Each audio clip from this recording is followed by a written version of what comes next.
Olá, tudo bem? Ah, Passo a fazer agora um pequeno comentário sobre o assunto espiritualidade e saúde, né? Um tema muito importante hoje, em épocas de pandemia, mas não só em épocas de pandemia, em épocas também em que o planeta não anda muito bem de saúde, né? Tá meio quente, né? E nós, como seres humanos, muitas vezes também não andamos bem de saúde nas nossas relações, não só com o ambiente, mas entre nós também, né? Um aumento, uma perda de qualidade de vida, muita desigualdade social, injustiça, muitos embates às vezes entre nós, né? Então é o momento da gente pensar em espiritualidade e saúde. Eu fico pensando que a palavra de saúde não poderia ou não deveria ser pensada apenas como ausência de doença, mas, sobretudo, saúde enquanto qualidade de vida. Então, quando a gente pensa em espiritualidade e saúde, estamos pensando em que medida lidamos com qualidade entre nós, lidamos com qualidade com a gente mesmo, com o nosso corpo, com as nossas emoções, com as nossas memórias, com a nossa alimentação, o descanso. Ao mesmo tempo, podemos pensar em qualidade, em como lidamos uns com os outros, né? Em que medida somos gentis, solidários, somos pacíficos, acolhedores. Então eu penso que quando estamos pensando em qualidade e em saúde, estamos pensando para além de uma ausência de doença, mas sobretudo pensando em uma vida bem vivida, né?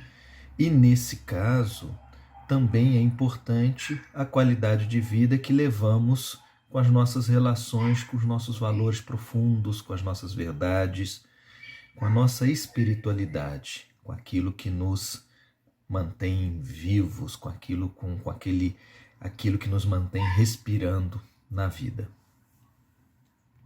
Portanto, a discussão que faremos aqui tem sobretudo a ver com isso, tá? Em como a gente lida com a qualidade de vida, da vida que temos, né, no momento, né, independente da situação em que estamos, seja fisicamente, psicologicamente, espiritualmente, tá, ou socialmente, tá, e isso tudo associado a uma concepção de espiritualidade, tá?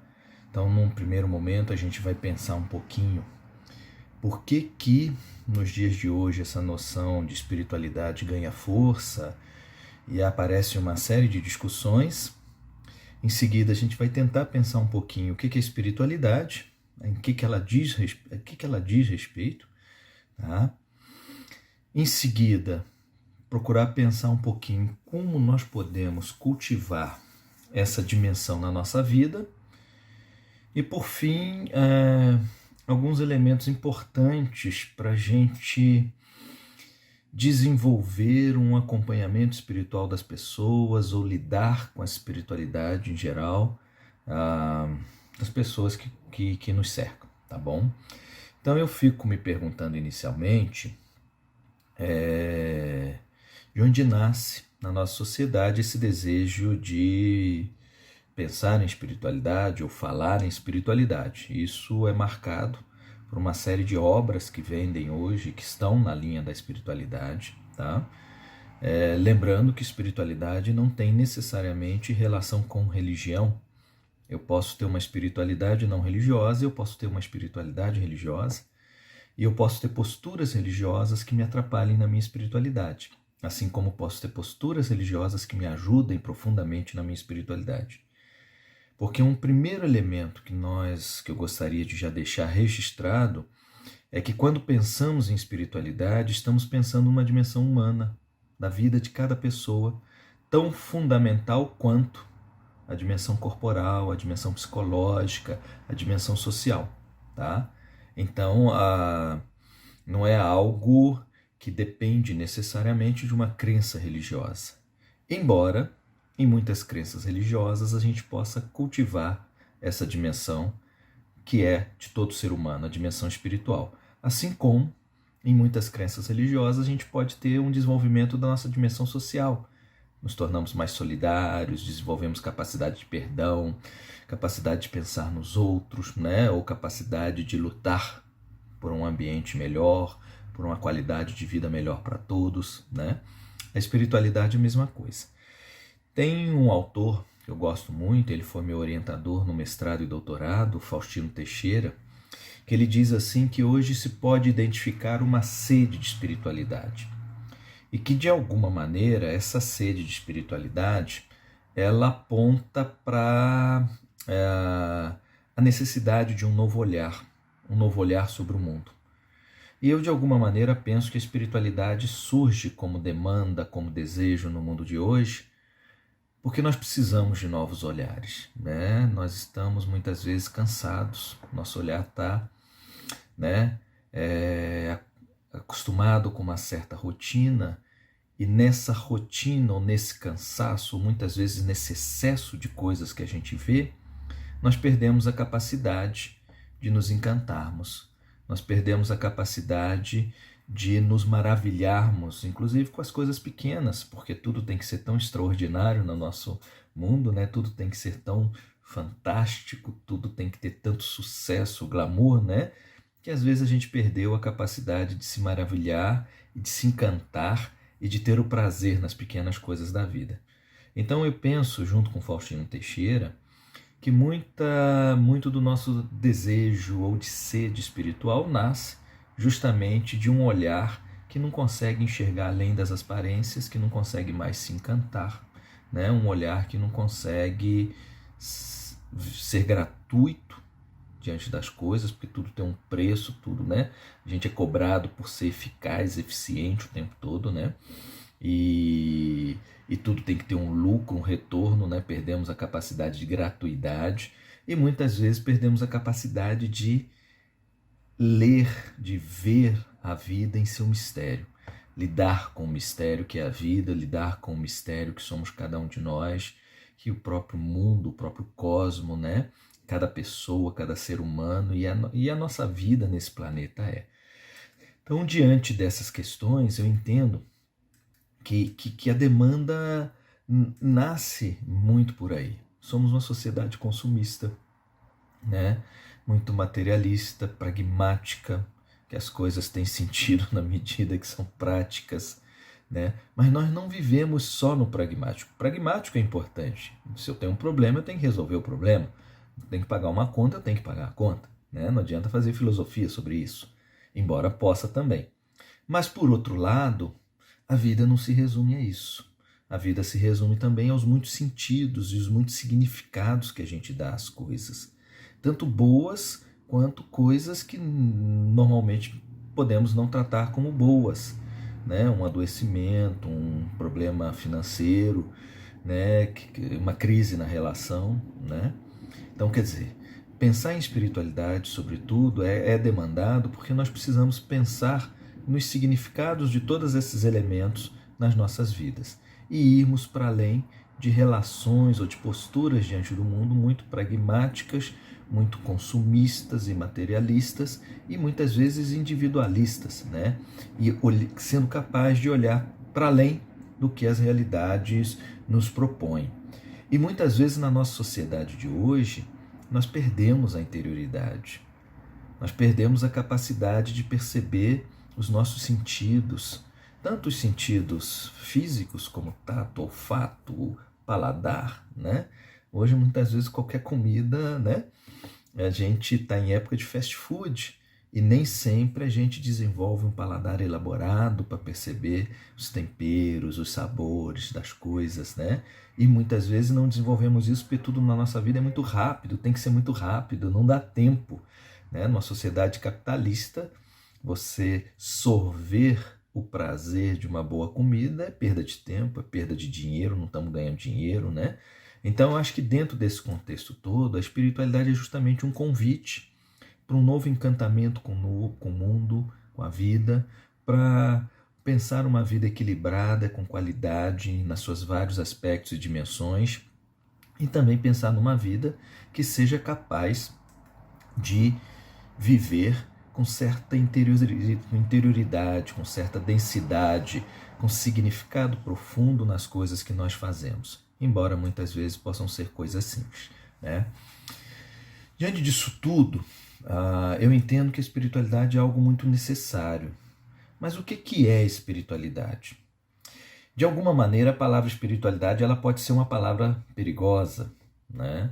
Lembrando um texto do Dom Pedro Casaldáliga, que morreu recentemente, e foi bispo lá no Araguaia, bispo católico, mas também o José Maria Virgílio, os dois escreveram um livro que eles, sobre espiritualidade, que eles perguntam assim, muitas vezes a espiritualidade é uma palavra perigosa, porque para muita gente falar em espiritualidade é falar em coisas do espírito que não tem nada a ver com a matéria, que não tem nada a ver com a nossa vida cotidiana.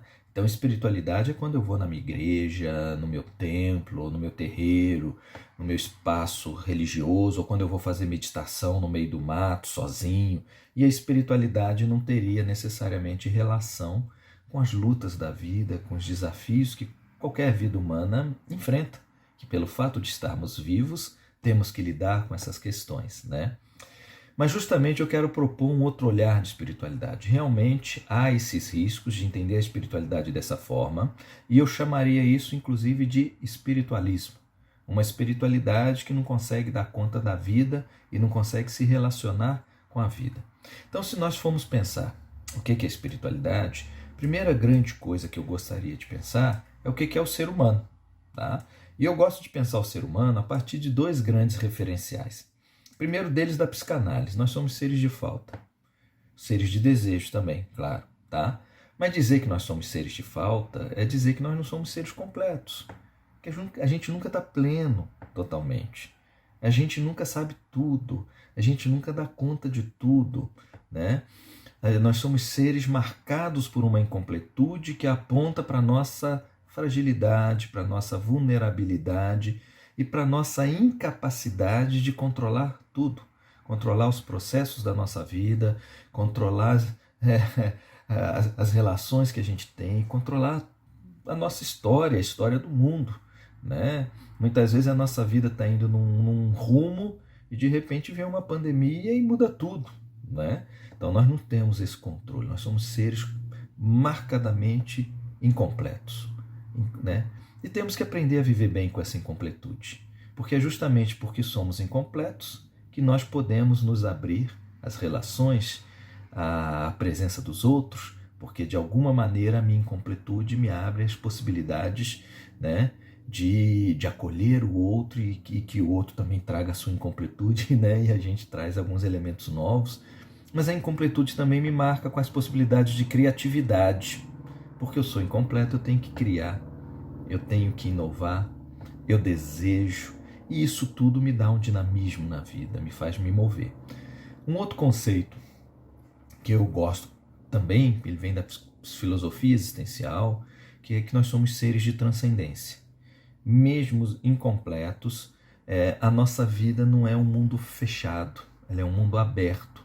E a cada momento nós somos convidados a ir além de nós mesmos, e além do nosso tempo, sonhar. Nós somos seres peregrinos que estamos constantemente nos fazendo o que a gente é.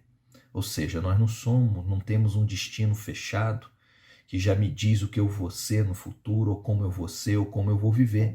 Mas eu sou sempre um ser aberto às possibilidades novas. Eu gosto de pensar a espiritualidade sobretudo a partir desses dois conceitos. O ser humano é um ser marcado por essa realidade. Como ser marcado por essa realidade, o que isso diz, o que isso tem a ver com a noção de espiritualidade? E já que eu falei que a espiritualidade é uma dimensão humana importante, né? O que essas realidades da nossa incompletude e da nossa condição de seres peregrinos que buscam se transcender o tempo todo, e não necessariamente uma transcendência religiosa, o que isso tem a ver com a espiritualidade. E falei também no início que muitas vezes a espiritualidade é vista como espiritualismo, como uma fuga do mundo, e o mundo um lugar onde a gente não poderia viver espiritualidade, né? O lugar do pecado, o lugar das fraquezas, das lutas, né? Para tentar pensar isso tudo, eu gostaria de convidá-los e convidá-las para que a gente pensasse a raiz da palavra espírito. Ela é uma palavra muito antiga, tá? Então, uma das primeiras expressões da palavra espírito vem da tradição judaica. Lá na Bíblia, no início do Gênesis, uma das expressões mais antigas, né? Esse texto é por volta do ano aí 500 a.C., né? Naquele relato do Gênesis que vai falar dos 6 dias da criação, fala assim: no princípio o Espírito de Deus pairava sobre... Deus fez o céu e a terra, né? E o Espírito de Deus pairava sobre as águas. E aí vem todo aquele relato. E Deus disse: faça-se a luz, né? E viu, passou uma manhã e uma tarde, viu que a luz era boa. No dia seguinte, né, ele continuou o processo de criação e lá no final, no 6º dia, ele cria homem e mulher. Não só o homem, né? Nem homem primeiro que a mulher. Isso está no relato de Adão e Eva, que é um relato, inclusive, mais antigo que esse. Não são uma sequência. Esse relato de Adão e Eva é por volta do século 10º a.C., né? Ele é anterior, né? Mas nesse Deus cria o homem e a mulher e viu que era muito bom, né? Homem e mulher e homem, né? Não tem um primeiro que o outro.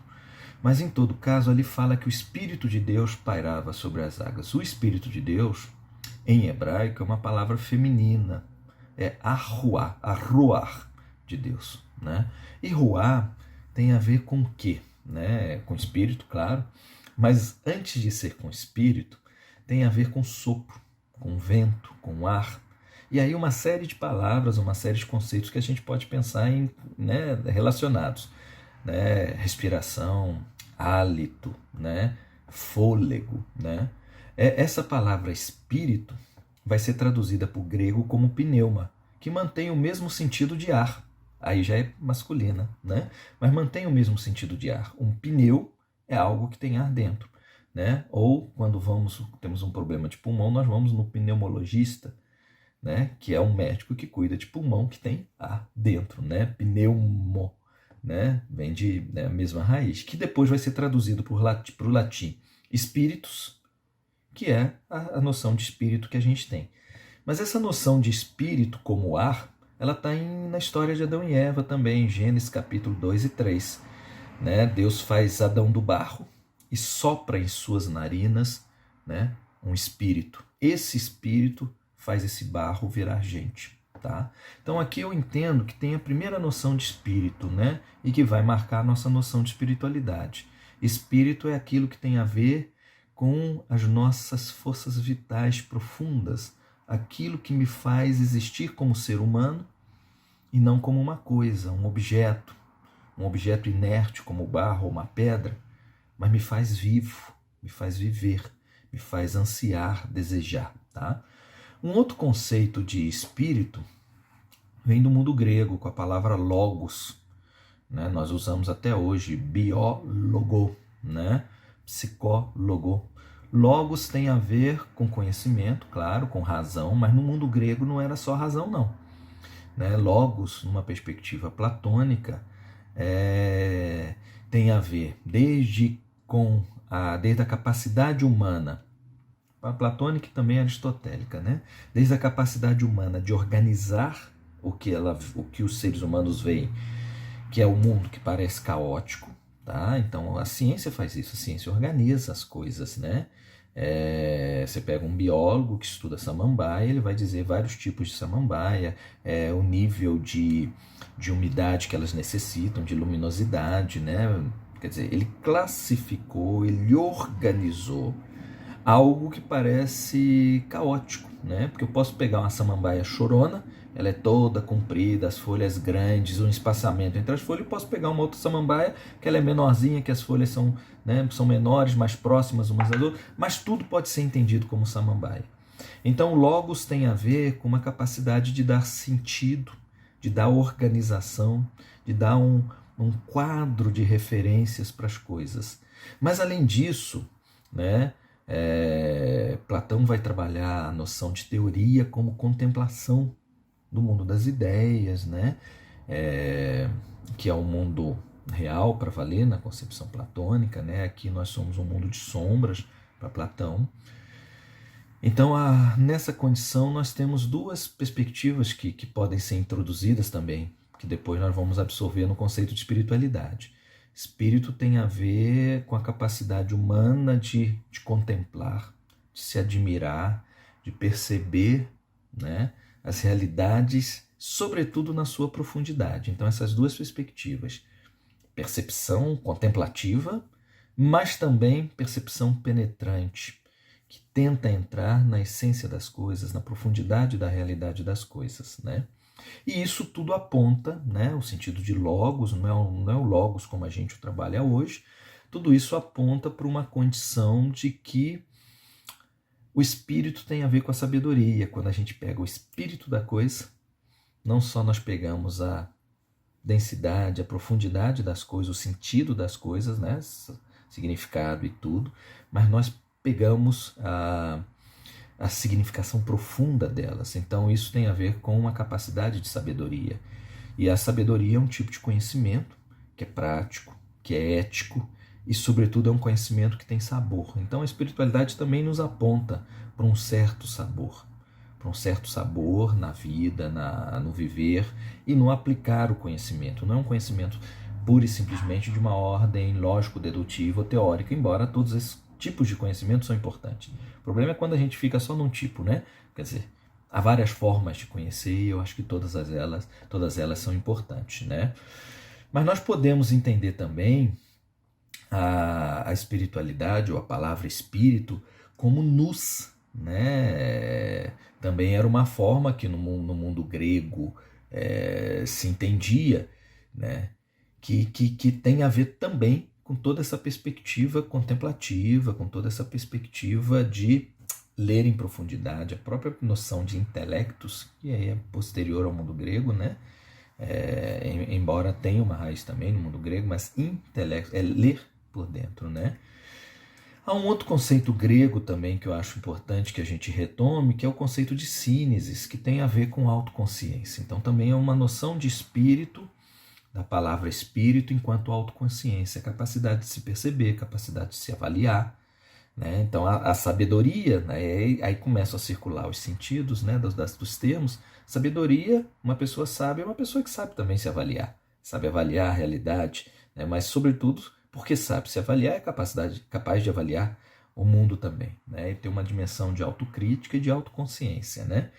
E tem uma outra perspectiva que eu acho interessante a gente introduzir nessa discussão, quando no mundo cristão se começam as discussões sobre alguns dogmas, como por exemplo a Trindade, ou se discute se Jesus é Deus ou não, ou o Espírito Santo é Deus ou não, né? Isso está acontecendo nos primeiros séculos do surgimento do cristianismo. Em todas essas discussões vai surgir uma concepção dogmática chamada de Santíssima Trindade. Deus é Pai, Filho e Espírito Santo, né? Que a tradição católica e protestante, de maneira geral, né, assumem, né? Tanto o catolicismo ortodoxo quanto romano, né? E muitos grupos do protestantismo também assumem como uma concepção de Deus, que ele é Pai, Filho e Espírito Santo. E quando eu digo que Deus é Pai, Filho e Espírito Santo, no fundo o que eu estou dizendo? Estou dizendo que eles são três, né? Pai, Filho e Espírito Santo. O Pai não é o Filho, nem o Filho é o Espírito Santo. O Filho tem corpo, Jesus tem, né, um ser corporal, né? Morre, nasce, vive como qualquer ser humano e morre na cruz.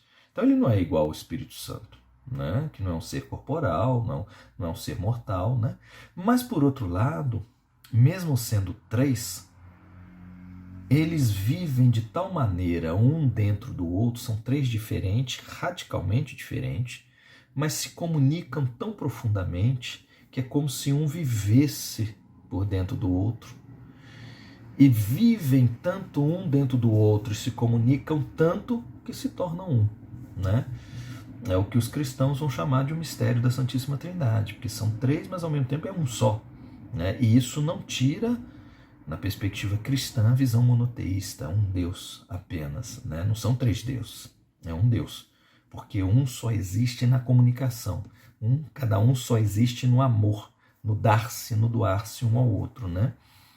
Isso de alguma maneira nos apresenta que a espiritualidade também, ou a noção de espírito, pode nos apontar para a capacidade de comunhão, de comunicação, de estar junto, de conexão. Tá? Então, muitos dos elementos que a gente vai trabalhar hoje em termos de espiritualidade é desenvolver essa capacidade de conexão. Conexão comigo mesmo, né? Preciso estar conectado comigo, com as minhas dores, com as minhas alegrias, com os meus sentimentos, com as minhas angústias, né? Mas capacidade de conexão com os outros, com a história, com a vida, com o cosmos, a natureza. Olha que fantástico, né? Nós perdemos muita capacidade de lidar com o mundo natural, nossos mundos são muito urbanizados, né?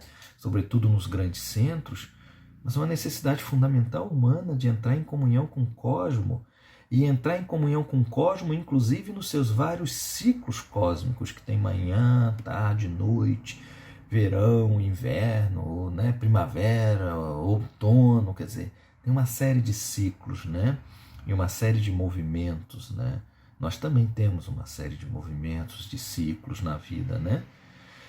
Então, juntando tudo isso, eu gostaria de propor um conceito de espiritualidade que passa por vários elementos, tá? Não simplificar a partir de uma palavra simples, né? Espiritualidade é cuidar do espírito, ou uma dimensão humana, tá?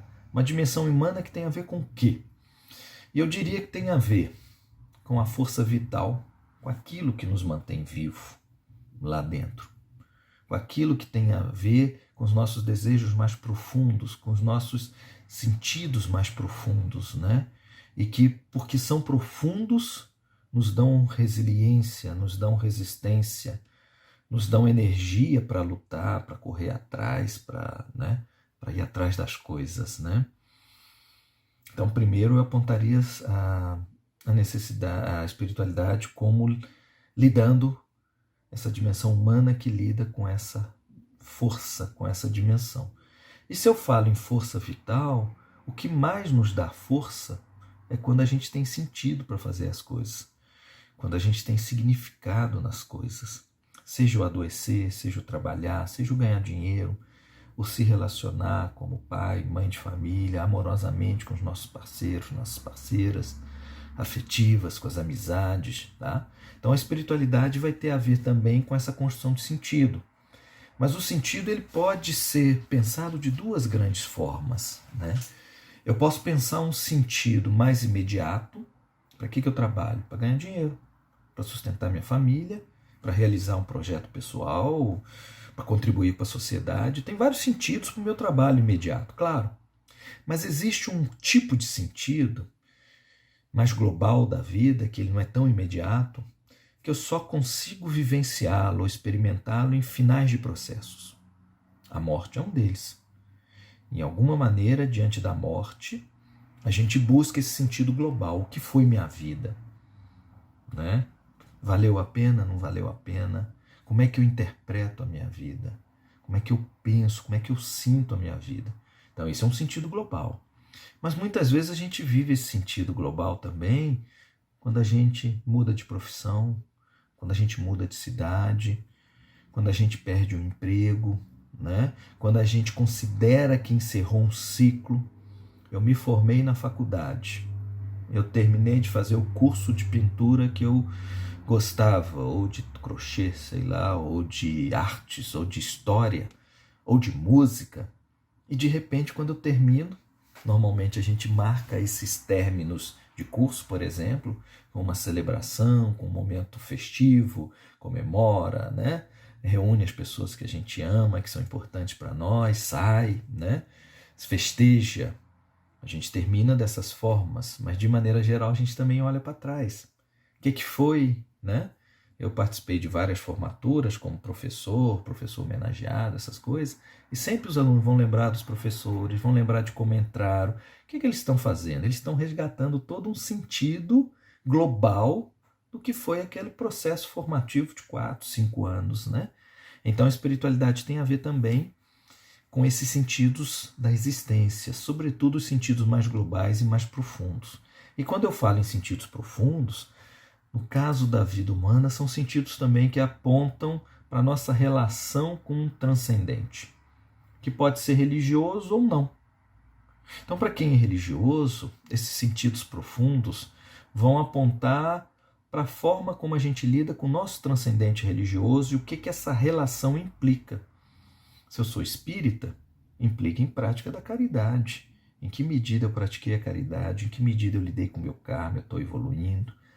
Se eu sou católico, vai ter uma prática do amor também, da acolhida ao outro, da solidariedade com o outro, né? Da ação em favor do outro, da justiça, da paz, do bem-estar, né? Mas também vai ter toda uma relação com assumir as posturas de Jesus, que foi forte em relação ao outro, também forte em relação ao Pai, né? Quem é católico quer se tornar outro Cristo. Vale a mesma coisa para o mundo evangélico, né? Mas se eu sou budista, esse transcendente pode ter a ver com algo não nomeável, algo de uma ordem que não cabe nas palavras, diante da qual eu devo me conhecer profundamente, perceber uma série de ilusões na minha vida, me auto-esvaziar para lidar com o mundo como ele é e viver o cotidiano. Aí depende dos budismos, né? Tem vários tipos, mas viver com o cotidiano como ele é, sem criar ansiedades em relação ao futuro ou em relação ao passado, né? Agora, se eu sou ateu, agnóstico, ou se eu não tenho uma crença religiosa, esse transcendente pode ser a busca de uma justiça, a busca da autenticidade na vida, a busca de deixar uma marca na existência, nessa terra, na família, na história da minha cidade, né? Pode ser a busca por um conhecimento, por um desenvolvimento da arte, né? Podem ser vários tipos de buscas, né? Da vivência do amor enquanto dimensão fundamental, relacional na vida humana. E se eu tenho até crença religiosa, mas eu não tenho uma religião, eu posso viver alguma relação com algum tipo de sagrado também. E aí, como é que esse sagrado, quando é caso do sagrado, claro, entra na minha espiritualidade? Na medida em que esse sagrado me dá cor, me dá um colorido, me dá tonalidades para eu viver os sentidos profundos da minha existência. Porque, por isso, espiritualidade não é religião, mas podem estar associadas. Se eu sou católico, então, ou se eu sou evangélico, muitas vezes dar sentido à minha existência profundamente é me dar sentido a uma doação aos outros. Né? Em épocas de Covid, em épocas de problemas sociais, problemas ambientais, eu vou viver minha vida como uma possibilidade de doar-me às outras pessoas, tá? Mas a espiritualidade pode apontar para algumas outras coisas, como, por exemplo, desenvolver uma capacidade de ter um projeto de vida. O que eu quero realizar nessa vida? Qual é a minha vocação? Quais são as marcas que eu quero deixar? O que eu me sinto feliz fazendo e faço bem? E faço com alma e realizo com alma. Tá? Então a espiritualidade também pode apontar para essa dimensão. Mas também aponta para uma dimensão de interioridade. Como é que eu me conheço? Como é que eu me percebo? Como eu me sinto? O que me incomoda? O que me dá prazer?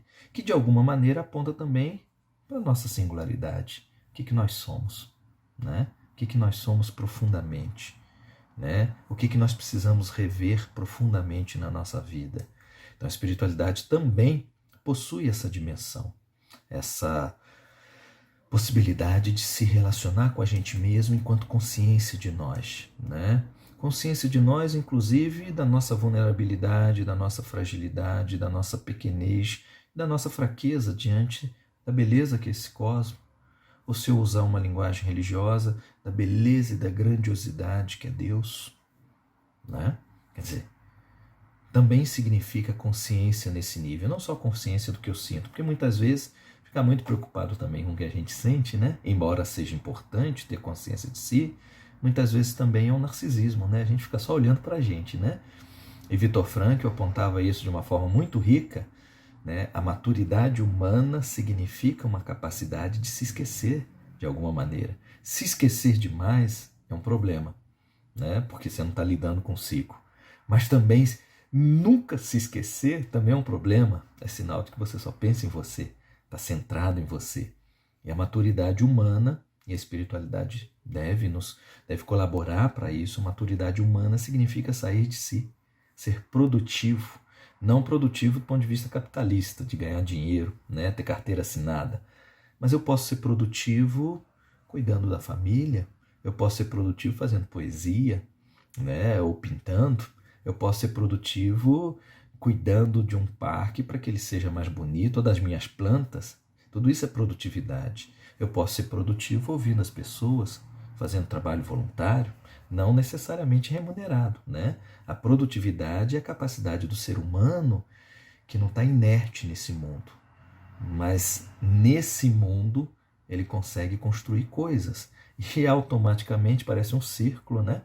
Automaticamente, quando constrói coisas, a vida tem sentido, porque você tem suas obras, né? Bem, como é que a gente pode pensar, muito simplesmente, a construção ou cultivo da espiritualidade? Tá?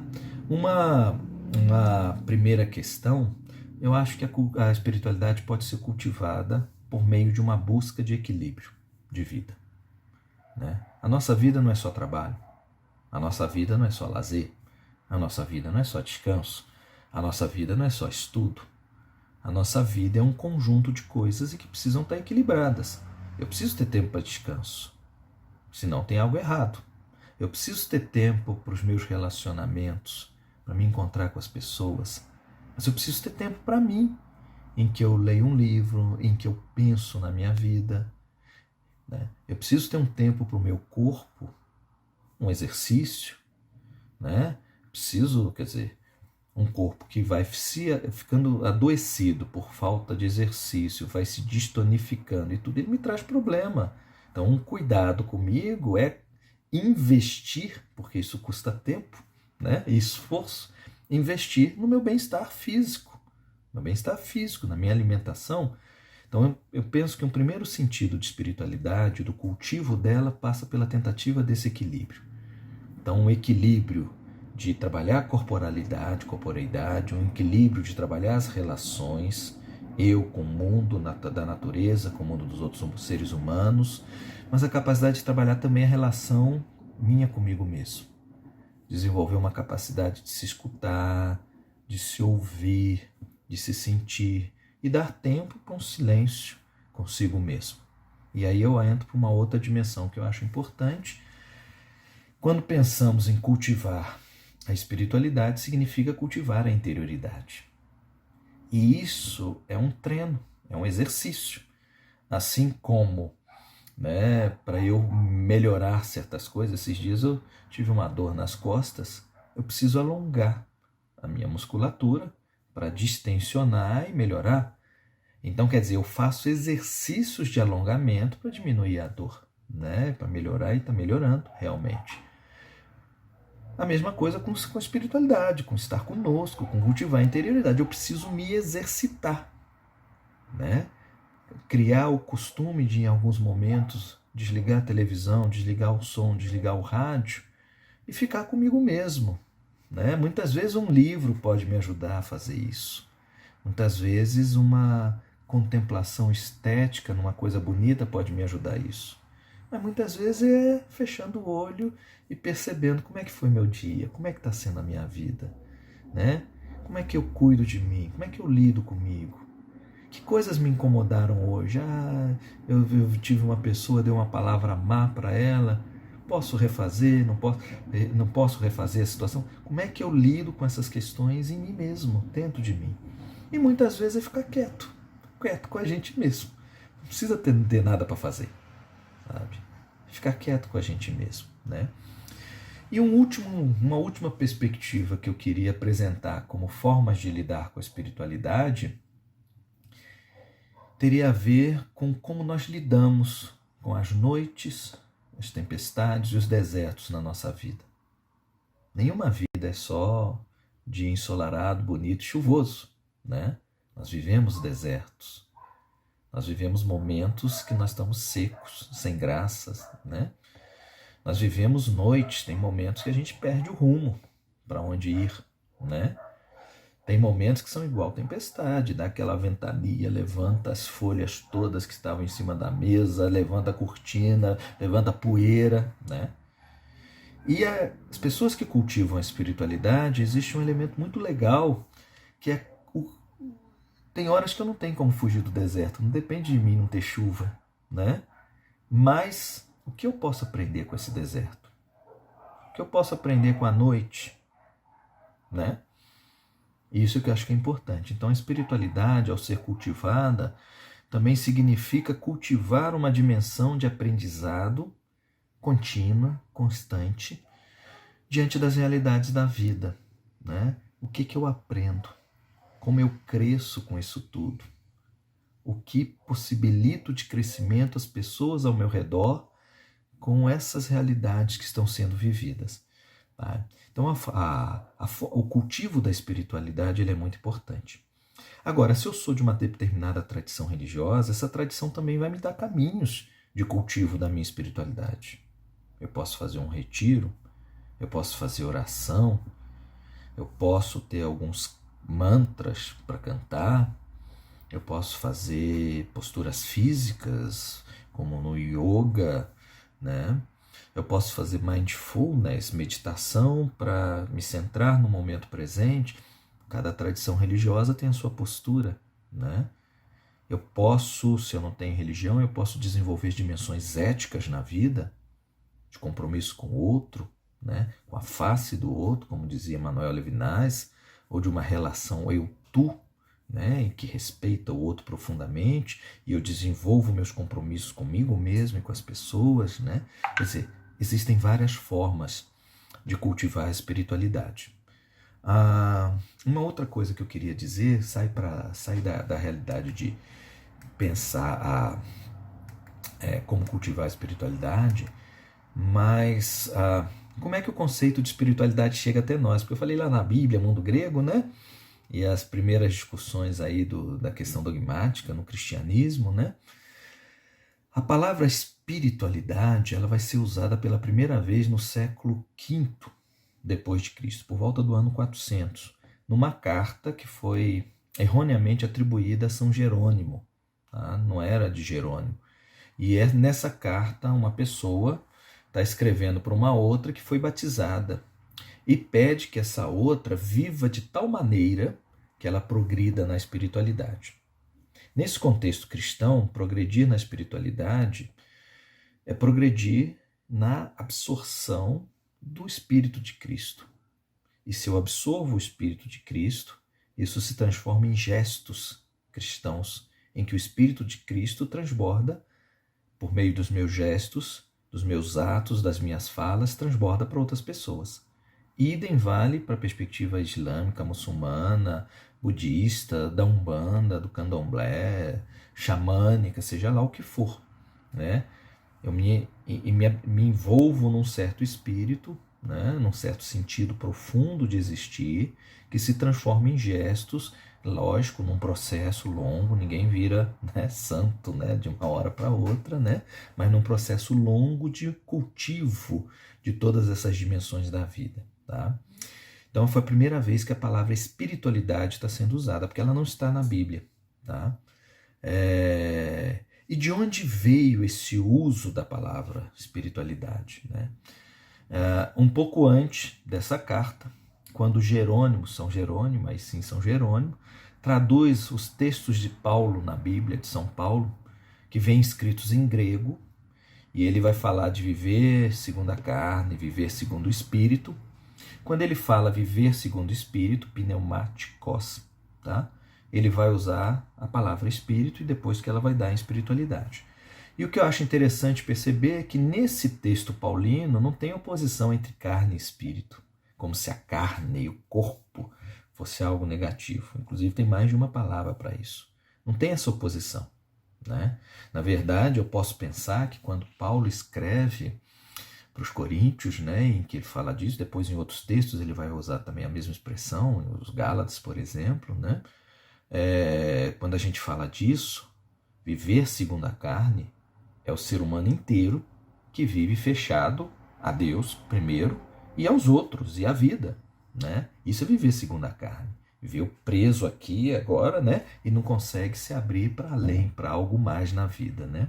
Acho que essa é uma primeira dimensão. Mesmo porque né? O problema não é a carne corporal, mas o problema é o egoísmo, que não é da ordem da carne, né? Não é da ordem do corpo, né?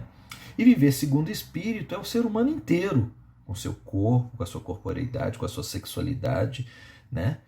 E com seu espírito também, com a sua alma, aberto para Deus, para os outros, para o mundo, né? Para a vida, para a história, para construir sentidos, para construir relações, né? Para ir além de si mesmo, né? Para se realizar enquanto ser humano, cuja vocação maior, talvez, né? Seja se comunicar, se abrir, né? Encontrar-se, conectar-se, né? Daí a dimensão de espiritualidade ser uma dimensão importante, que quando não é trabalhada, veta, corta, né? Essa possibilidade de conexão humana, porque é isso que gera sentido, isso que gera encontro, isso que gera crescimento e amadurecimento. Tá? Por fim, algumas pontuações que eu acho interessante a gente pensar, assim como nós falamos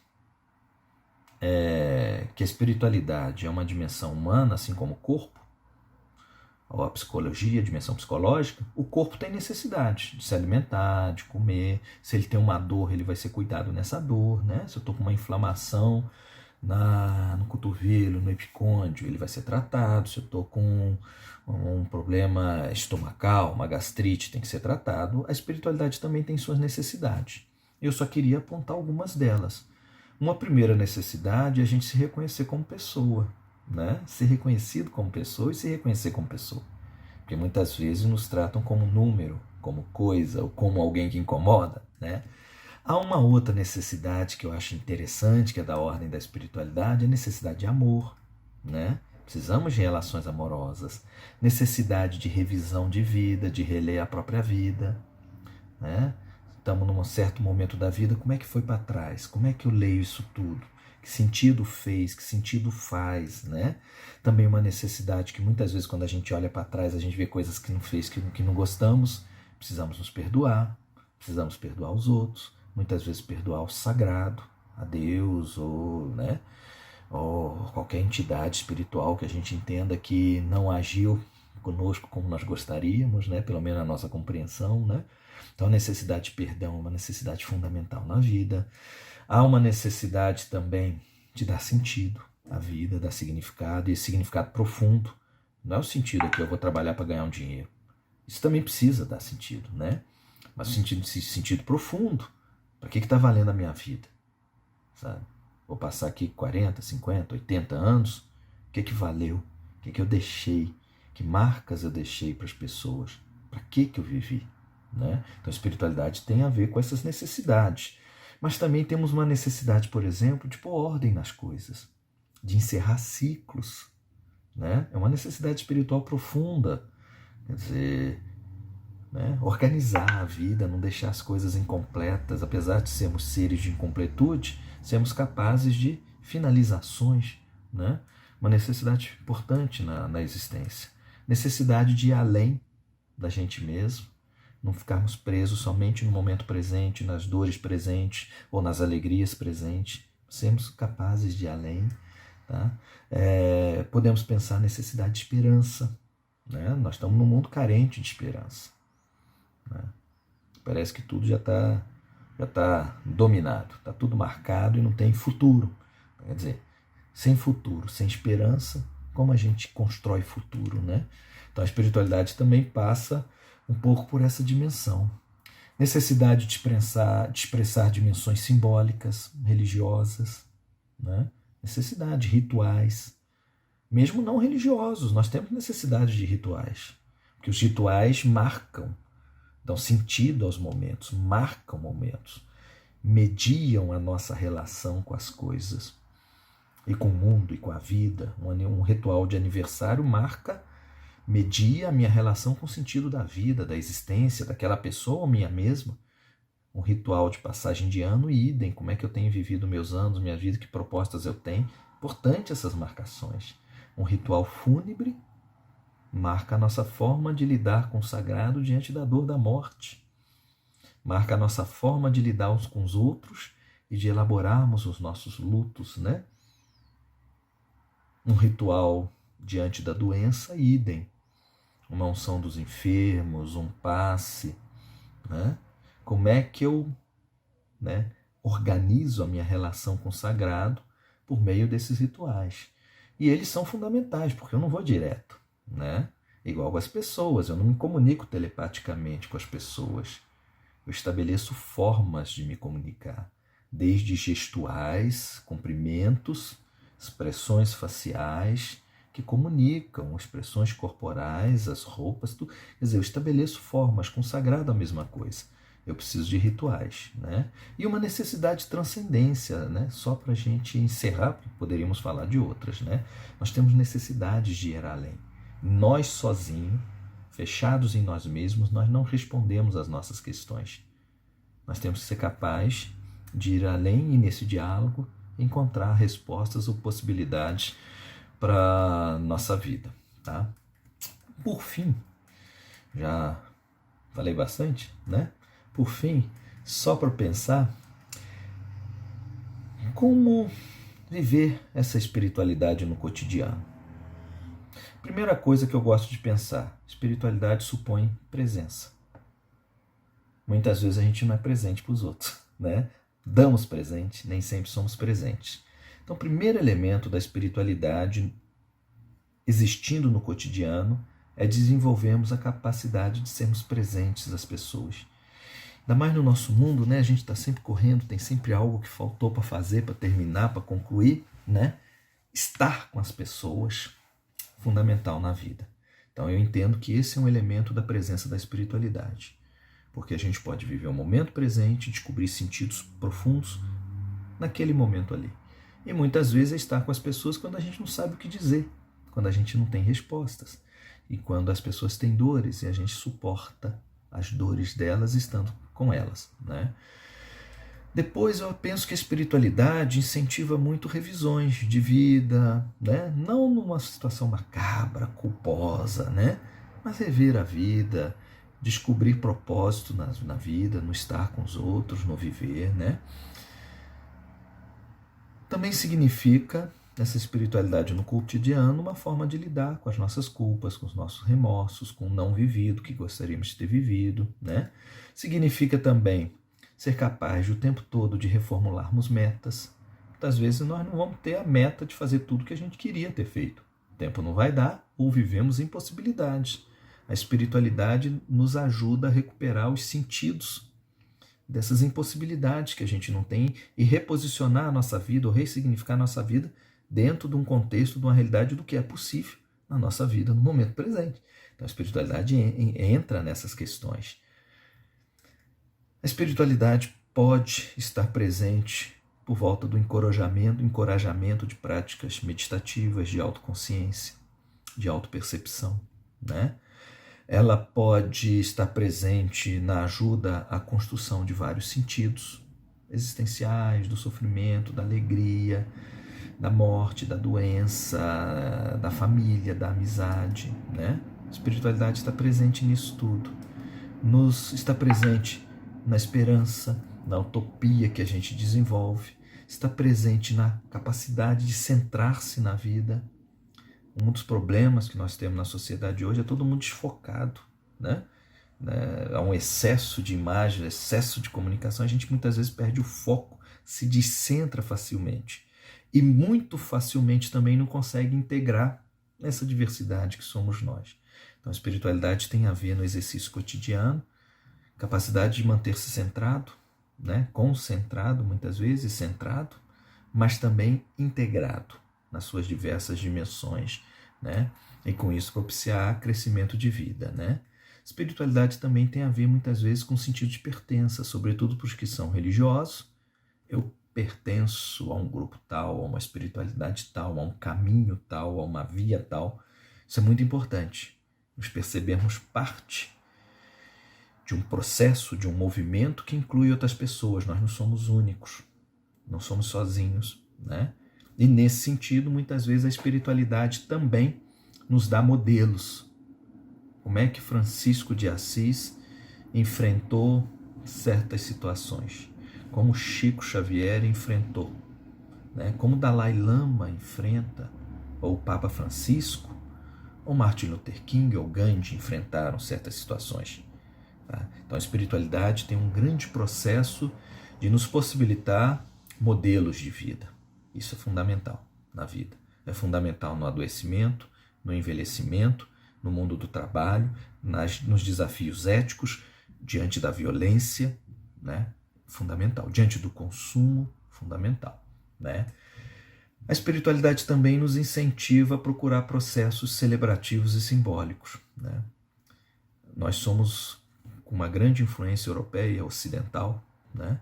E muitas vezes a gente acha que tudo é fala, tudo é pensamento. Mas a espiritualidade nos aponta que os gestos falam. Nós não falamos só com a boca, nós falamos com silêncio, nós falamos com gestos, nós falamos com fechar os olhos, com levantar as mãos, com várias formas.